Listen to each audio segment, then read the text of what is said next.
Ano ba yan? Kaawa-awa na walang anak ni Muna. Puro na paghirapan. Ano ba naman yan, anak? Ano yan? Anak ko. Wala naman ako sinabi sa'yo, bantayan mo kami magdamag eh. Tapos ngayon, araw, ayan, pamatsura mo, lapat na lapat ang katawan mo. Yan sinasabi ko sa'yo, Kali, no? Kali. Awa ng anak ko ba? Sa pagbangon niya, gutom na gutom yan. Kala mo naman talaga,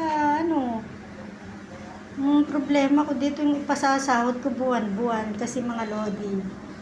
Ang trabaho po pala nito sa gabi, bantayan kami. Ay nako.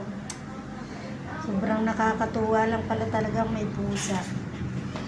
Talaga po palang siya bantay sa kanyang mga amo. Iniikot kami. Kwento na aking asawa, kwento ng daddy niya.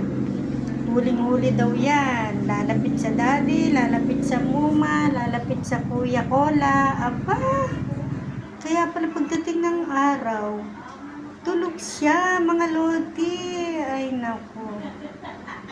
Kasi yun palang trabaho niya sa amin sa gabi. Ang bantayan kami.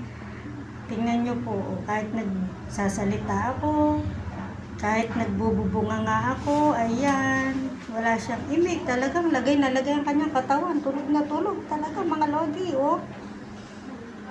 Kaawa naman ng anak ni Muma eh. Kaawa naman ng bebe ko. Bebe ni Muma. Ako siguraduhin mong damihan mong kain mamaya ha, para may laban ka mamayang gabi, anak ha. Anak ko, bebe. Opo, wawa mo ng bebe ng mami na yan, oh.